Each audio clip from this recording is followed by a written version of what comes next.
desde hace tiempo, tal vez desde siempre, una buena cantidad de personas aficionadas a la narrativa, tanto en el cine como en la novela, se ha acostumbrado a esquemas fáciles y predecibles también desde el punto de vista temático y también estructural e incluso estilístico, lo que en algunos textos llamé en alguna ocasión novelas enlatadas, que también puede aplicarse a gran cantidad de canciones, cuentos, películas y obras dramáticas, entre otros fenómenos, se produce constantemente en la industria y comprueba una y otra vez más su éxito comercial y su a menuda y efímera resonancia.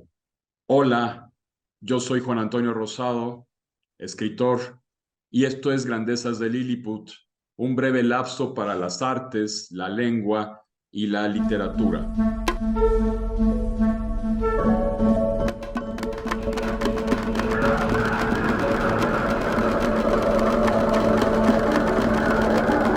Bienvenidos al canal Grandezas de Lilliput. Soy Juan Antonio Rosado.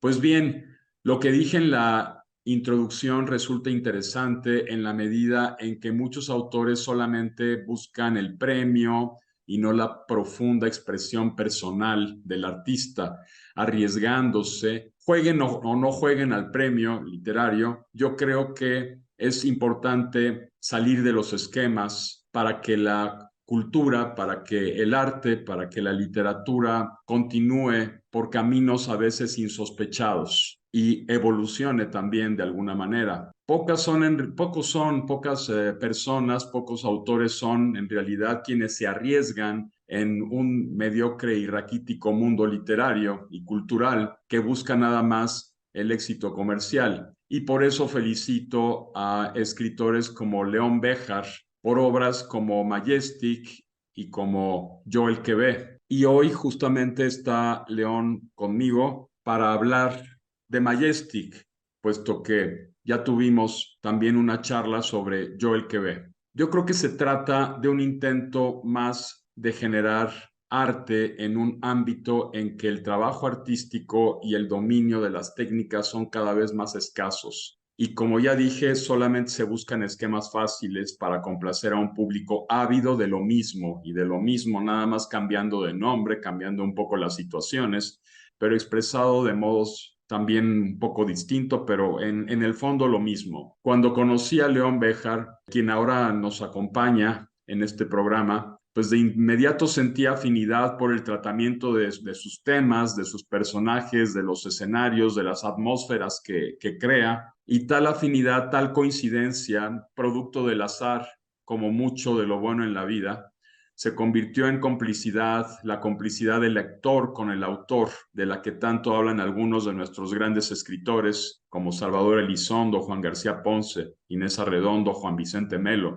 todos ellos pertenecientes a una de las más brillantes generaciones de autores mexicanos de ruptura, que se hizo cómplice, entre otras obras, de las concepciones heterológicas de Georges Bataille, de Henry Miller, de Pierre Klosowski. Guardando toda proporción temporal y espacial, León Béjar se halla en esa sintonía, o así percibo por lo menos estas obras que están aquí. Las situaciones que nos plantean pueden ser límites, situaciones límites a las que se llega tras una muy bien lograda tensión narrativa. Y esto implica también una tensión psicológica.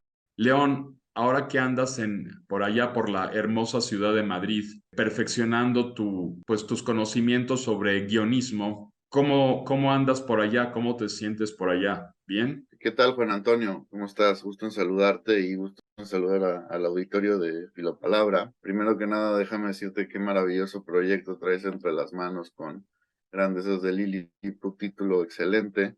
Me gusta mucho platicar contigo, ya lo sabes, y me gusta mucho el espacio que estás creando. Me parece importante justo generar un espacio heterológico, un espacio de pensamiento que pueda apoyar de distintas maneras al arte, a la literatura, a la lengua. Y por eso pues yo te felicito y bueno, más que agradecido por estar acá. Referente a Madrid, pues bueno, se siente una situación tensa, como en todo el mundo, creo.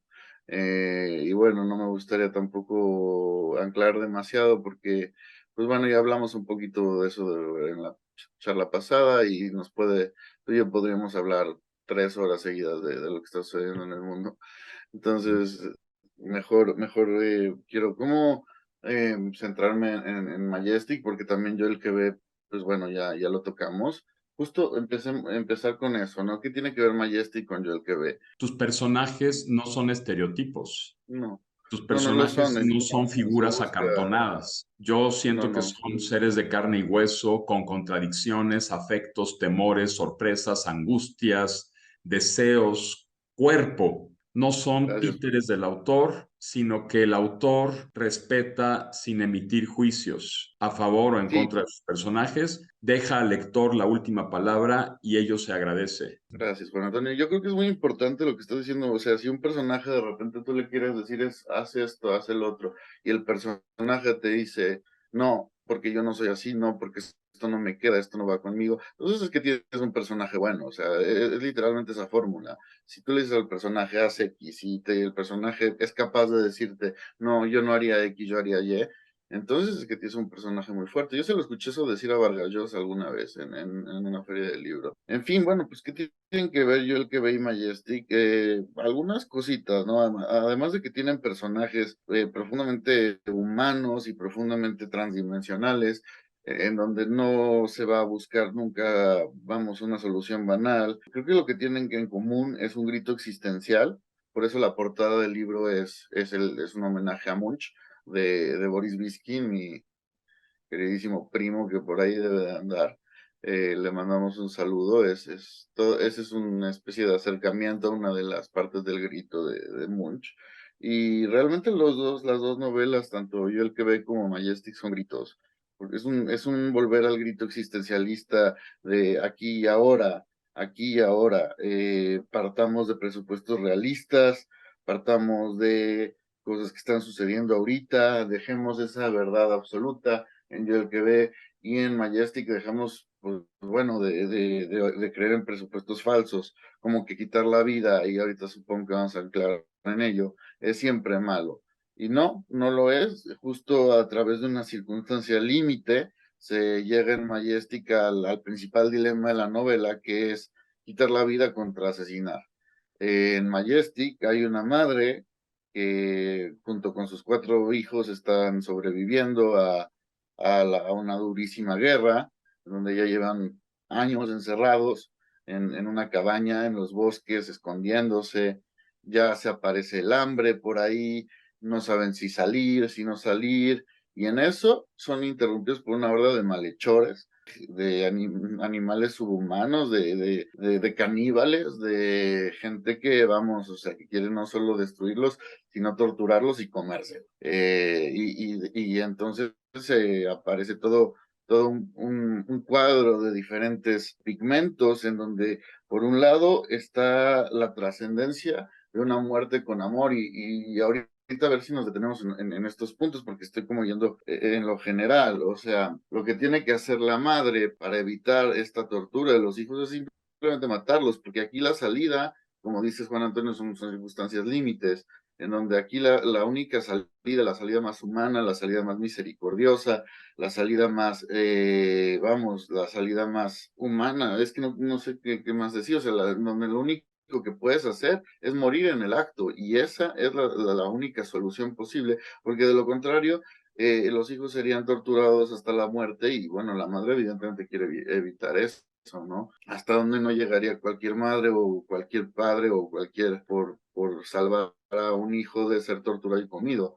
Entonces se vuelve una circunstancia en donde se vuelve una bendición el poder morir con amor, el poder morir con dignidad, el poder irse de este mundo sin, vamos, sin ser objeto de tortura y de caníbales como los que se expresan en Majestic. Ahí ya toqué varios temas, pero bueno, nada más como para reforzar la unión con Joel que es que Joel que también tiene un grito existencial y ese es el grito de Munch que aparece en la portada. Para Majestic es un grito de ya basta de decir que la verdad también es solo el amor de una manera que se entiende como preconcebir a los hijos. Otra cosa que se pone en disyuntiva es cómo puedes tú justificar traer hijos a un mundo que está devastado por la crueldad, que está devastado por la guerra, que está devastado por el hambre, que está... Entonces, el traer hijos es un acto un tanto, bueno, no sé si decir egoísta, pero sí al menos de dudarlo, porque no es un mundo, vamos, como el mundo antiguo, donde todo tenía un sentido teleológico mucho más claro. Era un mundo donde el progreso pues, estaba mucho más presente y quizás hubo episodios muy oscuros también ahí, pero de alguna manera creo que no estaba tan roto, no estaba tan desarticulado el discurso del mundo. Puede que me equivoque, pero bueno, lo que yo estoy tratando de decir es, este grito existencial que está en las dos novelas, realmente es decir, presupuestos de aquí y ahora, y justo a partir de concepciones heterológicas como las de Bataille, como las de Foucault, podemos hacer mil listas, ¿no? Pero realmente creo que Majestic lo que viene a hacer es desarticular una ética hegemónica o homónima en que realmente la única salida ética de la lógica tradicional sería no matar a los hijos, pero claro que si lo problematiza suficiente, no la salida lógica, pero la salida ética sería pues tengo que matar a mis hijos para que no se los coman unos caníbales y crueles y los torturen. Entonces es una situación en efecto bastante dura, ¿no? No sé, Juan Antonio, Es qué una opinas. situación límite Ujú. y de alguna manera, bueno, sí, tú has hablado de lo heterológico en lo que se fijan autores como Bataille, también el Marqués de Sade. ¿Cómo surgió esta trama tan intensa y cómo surgieron estos personajes? Obviamente hay mucha lectura detrás. Eres un escritor que lee. Sí, No no, eres uno de esos no, presuntuosos que no leen, ni mucho menos, pero también yo creo que es una cuestión muy personal, una situación límite que tú te has planteado en un mundo, como dices, ya devastado. Traer hijos puede ser tal vez en algunos un acto de egoísmo, como tú dices, pero en otros podría ser también un acto de valentía, sobre todo en aquellos que ya conocen cómo está la situación en el mundo y aún así quieren arriesgarse, quieren arriesgar sus hijos, quieren sí, arriesgarse a sí no hay mismos. absoluto. Claro, no hay absolutos, acá son puros relativos. De hecho, creo que si tuvieras que definir mi postura filosófica ante la vida, sería un relativismo, en un sentido, ¿no? Un relativismo con grandes dejos de alteridad y heterológico, evidentemente. Pero bueno, ¿cómo surgió? Creo que es de las mejores preguntas que hay al respecto. Esta novela yo me puse a escribir 4 días seguidos sin pararme más que para ir al baño. O sea, era realmente una escritura poseída con muchísimo café, muchísimo así, café tras café tras café tras café, a la balzaquiana así de jarras de café. Entonces, nada, pues simplemente en un momento no podía parar, tenía que terminarla. Dije, voy a terminarla hoy mismo, ¿no? Bueno, hoy mismo se convirtió en 4 días después, pero vamos, que fue un centón y pues nada, pues muchas cosas salieron ahí, evidentemente algunas lecturas anteriores y una circunstancia de vivir en un mundo devastado, que está en guerra, el mundo de Majestic es un mundo que está en guerra, podemos recurrir a la Segunda Guerra o a otras guerras, no importa cuál guerra, todas las guerras comparten ciertas circunstancias limítrofes. Y además es una circunstancia que me parece que ha pasado algunas veces en la historia. Si recordamos, por ejemplo, el cerco de Numancia de Cervantes, pues nos encontramos con una circunstancia bastante similar. ¿Qué pasa en el cerco de Numancia? Pues vienen los romanos, cercan Numancia y la resolución de todo, yo creo que hay una lectura anterior de lo que decías, esa es una de ellas, se suicidan y se suicidan con honor, ¿no? Entonces, cuando entran los romanos y encuentran a todos los numantinos muertos, suicidados, entonces, pues les rinden hasta honores, ¿no? Porque dicen, ay, qué valientes, que no se dejaron hacer prisioneros, que no se dejaron torturar, que no se dejaron violar, etcétera, etcétera, consecuencias de la guerra.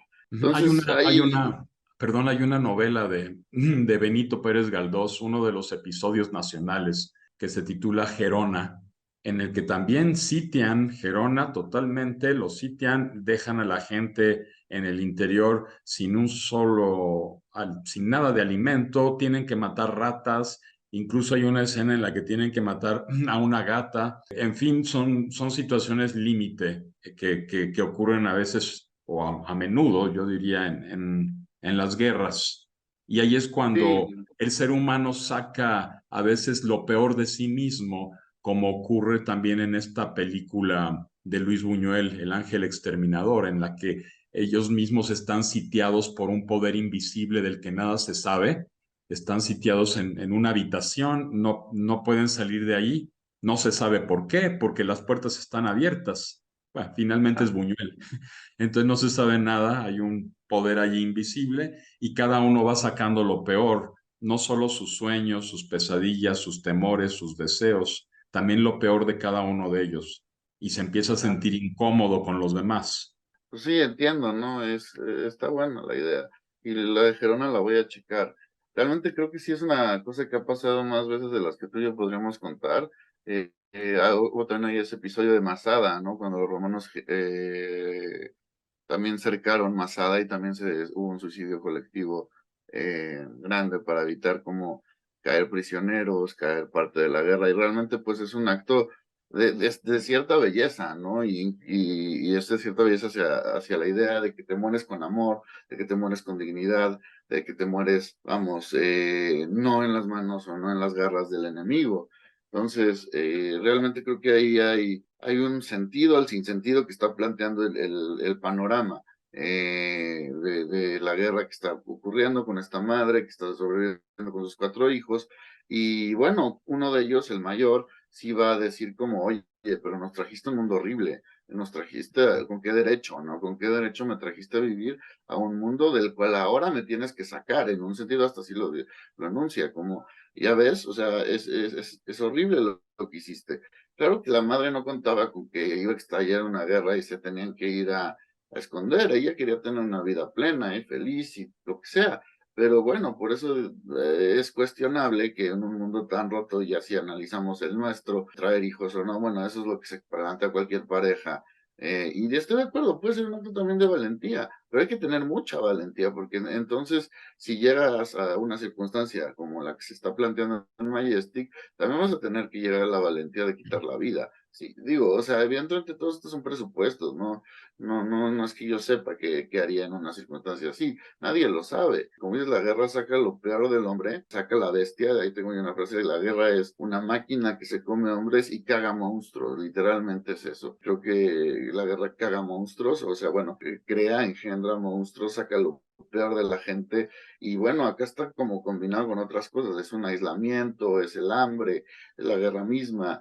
Entonces, todas esas circunstancias unidas a que de repente ya son sitiados por una horda de malhechores, una horda de criminales, caníbales, en donde ya la solución es o morir o ser muertos por estas gentes, ¿no? Y bueno, ahí podemos ya empezar a hablar de un dualismo vida-muerte, donde pues bueno, va a haber que valorar ese valor de una muerte con amor, porque bueno, ahí en la novela lo que ocurre cuando los mata a la madre, les canta una canción que es Majestic, por eso de ahí el título. Te está citando a Wax Funk, que es un grupo ahí medio locochón, pero bueno, en la canción de Wax Funk se habla como de la necesidad de vivir con otros, de la necesidad de estar acompañado, de amar, y de que no se puede vivir estando, bueno, pues en la mera soledad absoluta. Entonces, nada, de ahí el título de Majestic, que es la canción con la que, digamos, arrulla a los hijos y los acuna para morir. Ahora tenemos también un antagonista dentro de la casa, no solo los de afuera, que es Michael, el hijo, y que es el que justo está haciendo toda esta disyuntiva con la madre. Y de hecho yo creo que si tuviéramos que decir quién es exactamente el protagonista, pues es muy complicado, porque también dentro de los de afuera está la historia. Entonces es lo que a mí me gusta llamar el triángulo de la muerte. Por un lado está la madre, por otro lado está Michael, que está dentro de la casa, y por otro lado está nuestro carpintero, nuestro queridísimo carpintero, Juan Antonio. Te dejo hablar un poquito del carpintero y de los malhechores que hay. ¿Cómo son? Porque, bueno, puedo yo seguirme, pero hay una resignificación brutal del término, ¿no? Y de los términos como profesiones que normalmente, digamos, beneficiarían o serían buenas para la humanidad, como un cocinero que cocina, pero acá es un cocinero caníbal. Entonces, pues está totalmente resignificado. Normalmente los cerrajeros están destinados a abrir puertas, pero acá el cerrajero que aparece está destinado a llevar a los hijos a la tortura y a la muerte. Entonces es un abridor de puertas hacia lo terrible.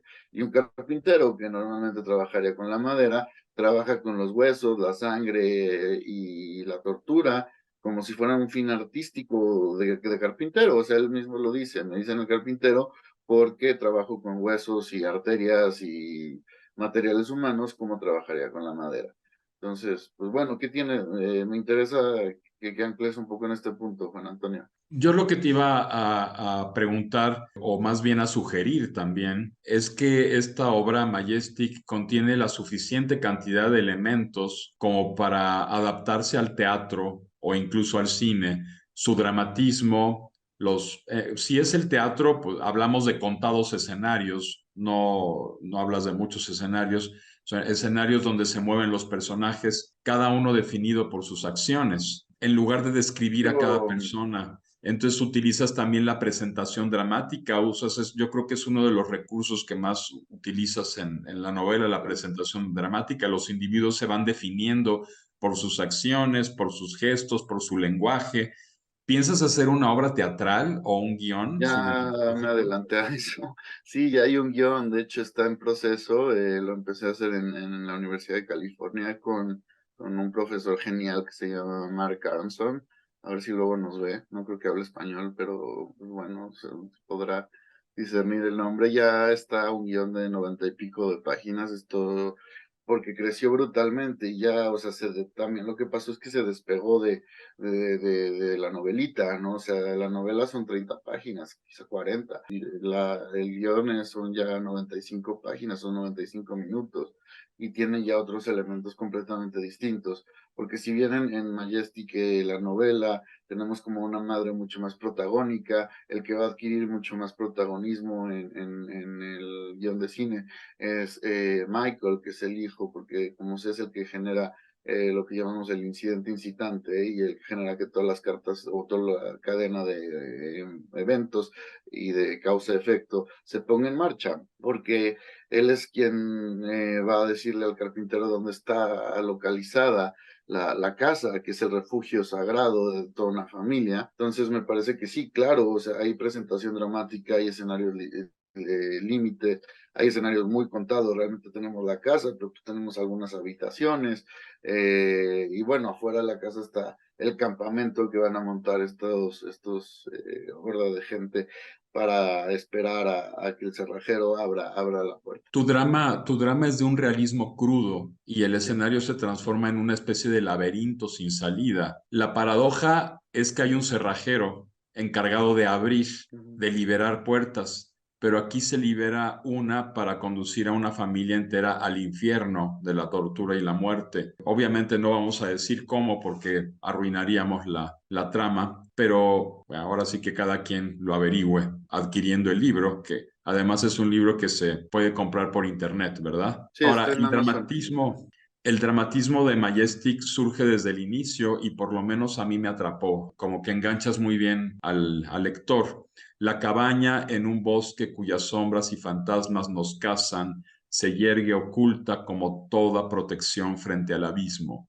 Michael está más enfermo, vomita sangre, hierve en fiebre, la muerte se le acerca con clemencia. Esta situación inicial genera la suficiente intriga para seguir leyendo, ya sea por morbo, por curiosidad, por chismosos, todos los lectores lo somos, digan lo que digan, y sobre todo cuando nos enteramos de la existencia de una guerra y esto aumenta la vulnerabilidad de la familia, se vuelve vulnerable y una situación de vulnerabilidad pues siempre impacta mucho. Es un poco la estrategia de directores como Hitchcock en Psicosis, que te pone a una mujer que se está bañando en una situación totalmente vulnerable, en que cualquiera puede entrar a asesinarla, ¿no? A matarla. Hablando de todo este sistema laberíntico, yo conozco bien, porque también tenemos esa afinidad y con muchos otros escritores, por Kafka. Hemos leído a Kafka desde nuestra primera juventud. Yo creo que a todos nos ha marcado porque además, pues es un autor de ruptura, yo creo que sin saberlo, porque pues murió habiendo publicado poquísimo. Sus grandes obras maestras quedaron inéditas cuando murió y su amigo Max Brod tuvo que publicarlas y difundirlas ya de manera póstuma. Pero tú tienes un cuento que, por cierto, publicaste en el blog de Filopalabra, que se titula El Castillo de Luz, cuento muy recomendable que se puede leer en internet. También tienes otro cuento publicado también en Filopalabra titulado Perdido. Ambos cuentos pues tienen algo en común, que es esa desesperación del ser humano que de repente se encuentra en una situación laberíntica de la que no puede escapar. Y esto también nos lleva un poco a Kafka. ¿Cómo ha influido en tu pensamiento y en la obra este autor? Pues mira, de varias maneras. Yo creo que una subconsciente por completo es alguien a quien he leído desde muy chico y varias veces, y cada vez, digo, Kafka mismo proponía este ejercicio de la relectura eterna, ¿no? Entonces, pues no sé, ha influido de muchas maneras. Yo creo que la obra que más ha influido es El Castillo, que me lo he hecho un par de veces, en donde, pues bueno, es también una circunstancia absolutamente laberíntica, ¿no? Donde está este laberinto alrededor del castillo, en donde cada vuelta es infinitas, infinitas e infinitas alrededor de las diferentes instancias o gentes del castillo. Pasa por Clan, pasa por Burgel, pasa por Frida, pasa por Amanda, pasa por el maestro, y nunca encuentra nada, nunca encuentra ningún sentido y nunca encuentra ningún castillo.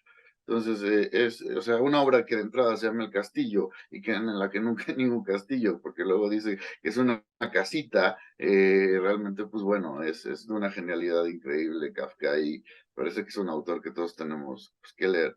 También, pues bueno, la preconcepción de la metamorfosis, son esas lecturas que estallan de alguna manera en Majestic, en Perdido, sobre todo en El Castillo de Luz, ahí sí es absolutamente kafkiano, que nada tiene explicación lógica y es de un... Además, y mira, está ambientado en Oaxaca, el Castillo de Luz, es algo bien interesante, ¿no? De repente la sociedad oaxaqueña tiene estos matices de contrariedad, de irrealidad, de contradicciones, pues bueno, donde también el sentido, la lógica desaparecen por completo. Digo, obviamente no estoy diciendo Oaxaca, estoy diciendo ciertas áreas son bastante, pues vamos, irreales, el sentido está como medio escondido, y entonces te das cuenta de que la lógica real pues está como totalmente transfigurada en otra lógica, que es la lógica de la costumbre, que de alguna manera pues también, o sea, habrá gente como Luz, del Castillo de Luz, que va a romper como con toda la lógica occidental y decir, no, yo tengo mi lógica y yo pienso así y tú eres una amenaza para mí porque eres el otro, y eso es otra cosa de las que aparece. El otro siempre como enemigo, el otro siempre como algo que me va a destruir a mí. Y bueno, creo que aparece en Kafka y aparece también en Castillo de Luz y aparece en Majestic. Ahora, otra cosa creo que lo que apunta Kafka y en donde tenemos una fuerte relación es que pues Kafka quiere dejar cicatrices, no una belleza superficial. O sea, Kafka nunca va a atinarle a decir quiero entretener o quiero dejar cierta sensación de certidumbre. Todo lo contrario, es una carrera alocada y entrañable por desmontar toda certidumbre posible. Entonces ahí tenemos una afinidad fuertísima. Si nos ponemos a dejar cicatrices en lugar de belleza superficial, a dejar transformación y reflexión en lugar de placer momentáneo, pues bueno, estamos ya en un canal distinto, ¿no? Porque bueno, muchos escritores, y es respetable, lo que buscan es entretener. Lo que buscan es simplemente el vil entertaining, y bueno, pues esa no va a ser la gran literatura, evidentemente, pero ¿qué es gran literatura en todo sentido? Digo, es cuestionable. Pero bueno, o sea, ahí también sería no hacer juicios morales, sino observaciones, no acusar, sino exponer, para tratar de transformar, no al hogar desde un lugar de comodidad. Eso, pues bueno, aparece en toda mi obra, creo, y realmente es parte de mi filosofía. Es mejor plantear una buena pregunta, por más descorazonada que pueda ser, que dejar pues vamos, un curita ahí, ¿no?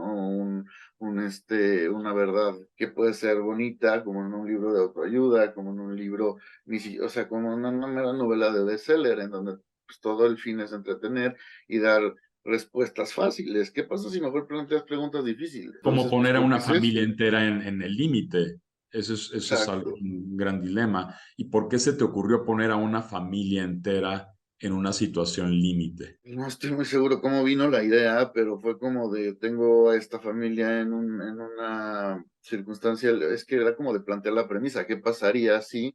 Y muchas novelas pues creo que empiezan así, diciendo, ¿qué pasaría si X hace esto, no? Entonces la pregunta ahí fue como, ¿qué pasaría si agarro una familia en donde el padre ya se suicidó por la guerra y le pongo a unos malhechores cercando por completo la casa, en donde, vamos, o sea, voy a jugar a resignificar a los malhechores y pues también creo que ahí es donde se van a cargar de ironía, ¿no? Porque, o sea, sí, es el cerrajero que abre la puerta hacia la tortura y es el carpintero que quiere jugar con los cuerpos, pero a la vez hay un sentido irónico bastante fuerte en la novela, o sea, de reírse macabramente de la circunstancia, de un humor negro muy duro. O sea, si el mismo cerrajero está siendo presionado por el clan para no ser asesinado por ellos mismos, o sea, le dicen una cosa como, tienes 4 días para abrir la puerta, es una puerta como blindada, tienes 4 días para abrir la puerta o te vas a hacer parte de la colección del carpintero. Y de hecho, pues bueno, o sea,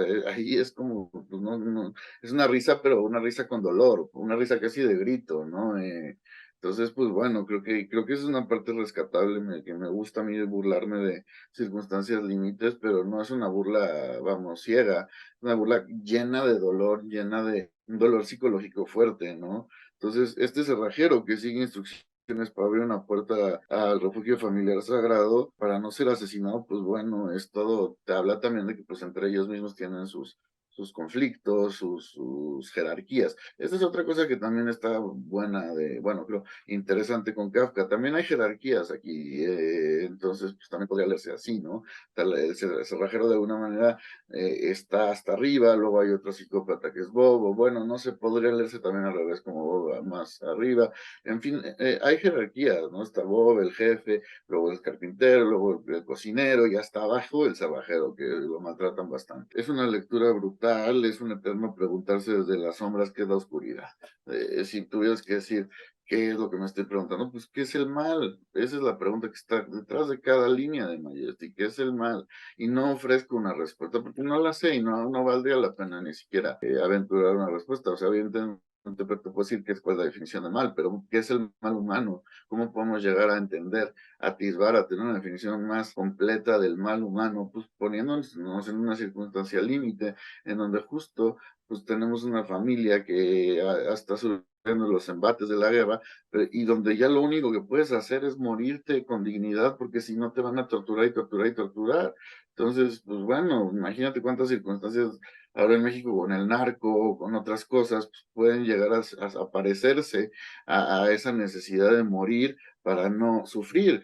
Para no sufrir me refiero a no ser torturado brutalmente. Pues bueno, hay varias cosas. Ahí nuestras creencias, principios, valores son atacados y nos dejan desnudos entre una oscuridad brutal. Entonces, esa es parte de la cosa, como desnudar y quitarnos la protección o quitar la protección que puede ofrecer una novela quizá más clásica o un texto más clásico y poner en una oscuridad, vamos, casi nihilista a la familia, ¿no? O sea, está una oscuridad donde están desnudos ante el mal y donde a la vez está haciendo la pregunta, ¿qué es el mal? ¿Qué es el mal? ¿Qué es el mal? Bueno, yo creo que no hay un mal absoluto como no hay un bien absoluto. Creo que el bien y el mal fueron invenciones, me refiero a separarlas radicalmente, fueron una invención.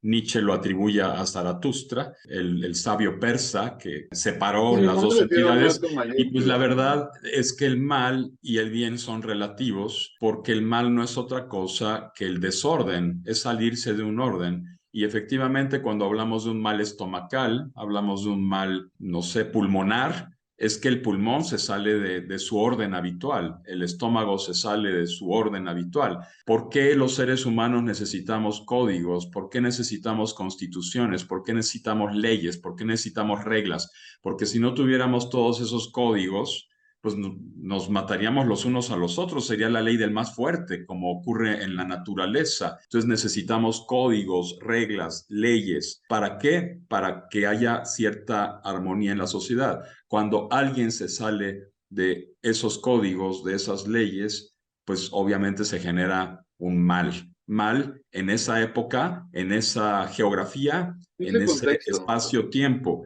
Obviamente en otras geografías, en la antigüedad, en otros espacios, en otros tiempos, en otras culturas, pues tendrán también sus leyes, sus códigos, sus religiones, su moral, su sistema ético que les dicte lo que es bien o lo que es mal. Entonces, pues Sí, eso sí. es un poco relativo siempre. No, totalmente de acuerdo, digo, o sea, si vemos como una circunstancia el canibalismo, bueno, el canibalismo para ciertas tribus, amazónicas va a ser una cosa positiva, ¿no? O sea, o para ciertos otros contextos que no tienen nada que ver con el de la obra, pues podría ser algo pues, positivo o incluso necesario Pero o no para el religiosamente. comido, no para la No, no persona que para lo el comido, sufre. evidentemente. Me refiero como a la sociedad en general. Claro. Digo, evidentemente, a lo que me estoy tratando de referir también es a la sociedad occidental cristiana que hemos creado, ¿no? Y que ha creado ciertas, bueno, sí, ciertas concepciones de qué está bien y qué está mal. Pero tampoco podemos, ¿no?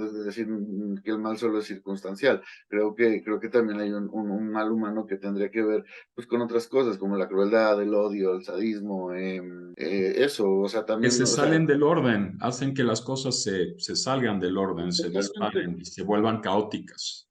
Y ahí hay también una dicotomía interesante, orden-desorden, ¿no? Bien, mal, vida, muerte. Están varias, oscuridad y es lo que diríamos el lado oscuro del corazón, que ya no me acuerdo quién es el que lo llama así, ¿no? Pero claro, o sea, estoy partiendo de la ética occidental cristiana, en este caso, pero bueno, pues también no puedes hablar de un mal absoluto, no.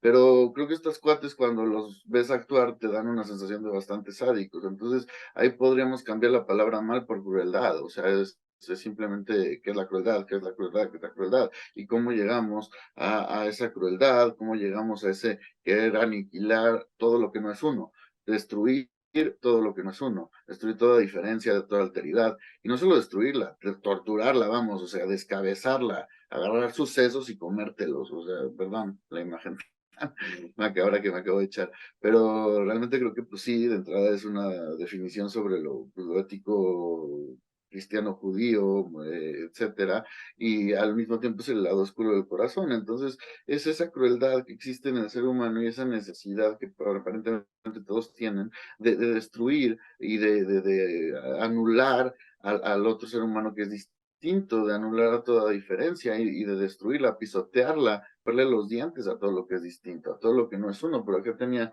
como la definición, o sea, bueno, sí eso, o sea, como la necesidad de destruir todo lo que no es uno y aniquilarlo, y eso es algo muy humano, desgraciadamente nos guste o no, o sea, no somos seres de luz o sea, sí tenemos nuestras partes de luz y nuestras partes positivas y nuestras partes de orden, lógica, tenemos un sistema ético occidental que te diría, bueno, pues el ser humano como se ha construido y ha progresado, y por otro lado, pues ni ha progresado ni ha construido, solo se ha destruido. Entonces, pues, es una pugna, ¿no? No me refiero a un mal absoluto, por supuesto que no. Me refiero, para ponerle otra palabra, a la crueldad humana, porque eso, o sea, es algo que nos va a definir automáticamente como humanos. Una serpiente se come a un niño no porque tenga crueldad dentro, ¿verdad? O sea, una anaconda puede estrangular a 3 extranjeros en el Amazonas y no es mala la anaconda. ¿Qué pasa si de repente yo simplemente porque tú eres distinto voy y agarro un cuchillo y te despellejo, ¿no? O sea, pues evidentemente ahí hay algo más que la pura necedad o necesidad natural. Entonces, pues también hemos construido un edificio en donde ya tenemos cierta idea de que, pues bueno, de que el ser humano tiene un lado bien oscuro. Y ese lado oscuro es el que de alguna manera tanto en Joel que como Majestic se está intentando explicar. Pues León, nuevamente te agradezco por esta charla tan amena, tan interesante, tan intensa sobre algunas de las cuestiones pues, más apremiantes, graves e inherentes al ser humano. A todos ustedes les sugiero que se suscriban a este canal porque siempre habrá sorpresas, siempre habrá temas interesantes debatibles, polémicos. Pongan sus opiniones, sus comentarios, sus inquietudes. Pónganle también, si les gustó el video, pónganle me gustan. Y León, me despido y nos estaremos viendo para la próxima. Claro que sí, gracias Juan Antonio por el espacio y un abrazo a todos y gracias a Filopalabra.